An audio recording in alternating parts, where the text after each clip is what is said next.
So Thomas, I heard your lecture, a lecture you delivered at the Holocaust History Center in Tucson, and you mentioned at the time three levels of thinking that go into architecture. Would you expound on that?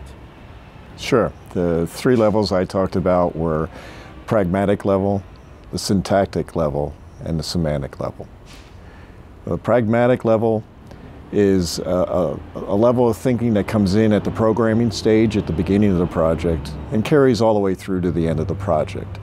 Just about every thought that goes into that building will have some pragmatic basis. The orientation of the building, the size, the number of rooms, the lighting, the air conditioning. Problem solving often is done at a pragmatic level. The list goes on. Syntactic? Syntactic is about structure. How are we going to hold up the building? How are we going to express the structure? And then there's the semantic level, which is about meaning. So what do you mean by that? Well, when meaning is incorporated into architectural design, the architecture takes on a whole new dimension. It actually creates an opportunity for somebody to have an experience. Can you give us an example?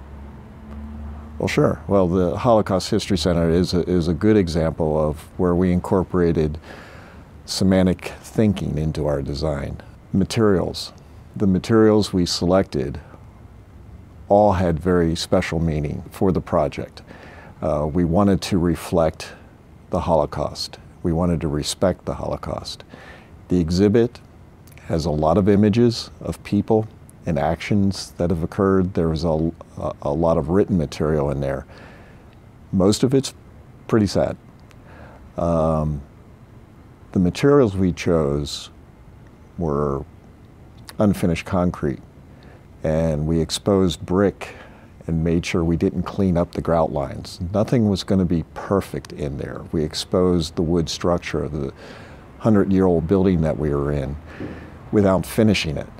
The idea was that the materials became more of a backdrop to the exhibit, and they helped people to stay focused and experience what they were looking at without competing with the exhibition.